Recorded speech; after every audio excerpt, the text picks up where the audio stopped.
Looking at this new NPPF, and I'll come to you first, Paul, what do you think the advice should be given to our clients to be successful, taking into account some of these changes?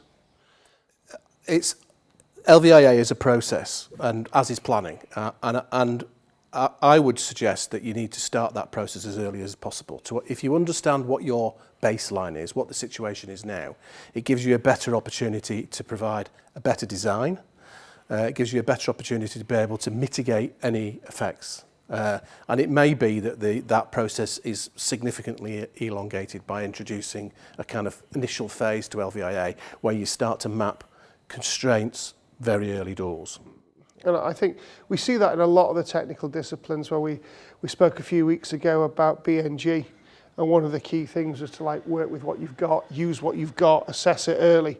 And I think, to me, I think we're starting to see a bit of a shift in our planning towards looking at constraints and looking early and working with what we've got. I don't know if you have a similar thought. Yeah, I mean, like anything else, it's about location.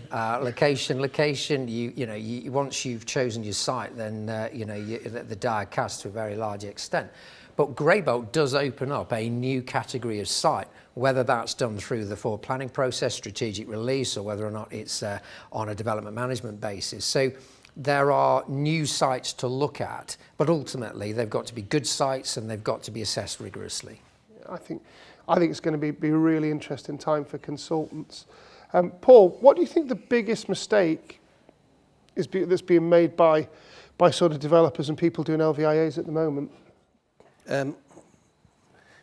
A misunderstanding what the difference between landscape character and visual impact is.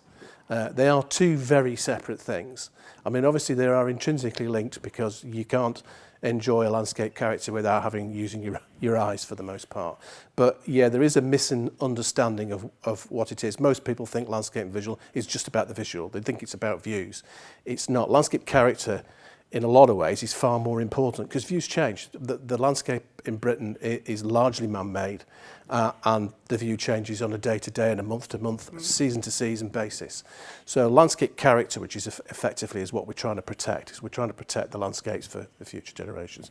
And I think developers and other LVIA people who undertake LVI sometimes misunderstand that. That's interesting. And what about you, David? What's the biggest mistake you see? All of that's true. I'd say that there's also failure to understand recreational visual amenities. So that is use of footpaths and public rights of way, and that's a skill. And there's a separate code, I think, for dealing with the visual component of residential amenities, so LVIAs. And I think there's a lot of misunderstanding about that. All of those are important. I think cumulative as well. People don't quite understand cumulative assessment and the difference between cumulative additive effects and then the in-combination effects. And as we get busy hotspots for things like electrical infrastructure, solar farm, BESS schemes, we're going to have a really good, clear understanding of how you assess all of those together.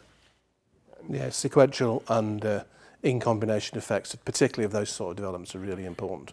The other thing that people tend to forget is that the effects are on the receptors. The receptor is not a footpath or it's not a property, it's the person that's using it. So we do need to remember that effectively it is about people. Yeah, and it's interesting with this change because all three of us have worked in wind quite a while ago now because of the sort of moratorium we've had. I know, Paul, you worked in it for longer than I have. But with this new change in the NPPF and landscape, do you think it'll be more challenging like it was before to get the wind schemes forward? Because when we did our last tranche of sort of multiple wind turbine schemes, they all went to appeal. Yeah. And visual assessment was really key. Do you think we could have the same barrier with the new NPPF? I think, well, it's going to be very interesting to see what happens. My understanding is that people generally are in favour of wind.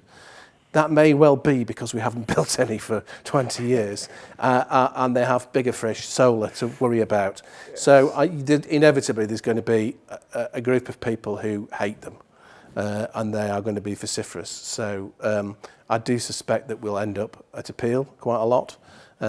Personally, I think they are far better than a lot of the alternatives because they don't take up as much land as solar, they don't require as much resources or cost as nuclear, or indeed some of the things that we no longer need, gas and coal. It's interesting. What about you, David? Your thoughts on that? Well, turbines have got bigger. English landscape hasn't got bigger, so there's going to have to be reconciliation of, for that.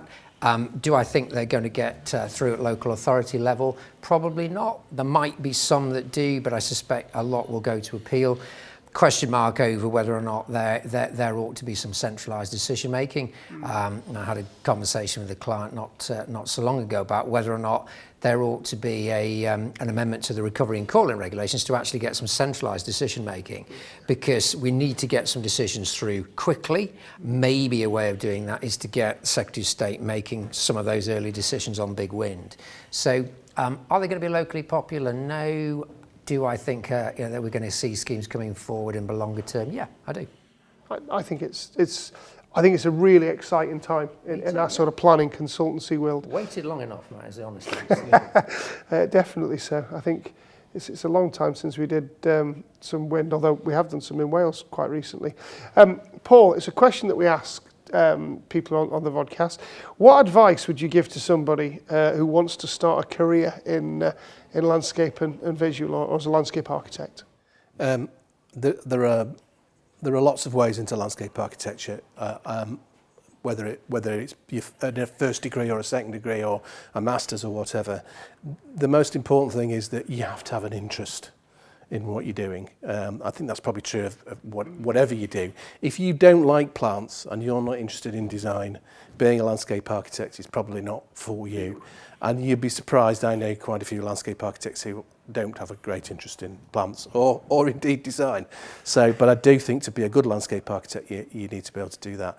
And another thing that is, landscape architecture in a very privileged position in that we have links to lots of other disciplines, whether it's hydrology and drainage design, whether it's ecology, whether it's arboriculture, and indeed planning. So we're in a very good position in that we know a little bit about a lot.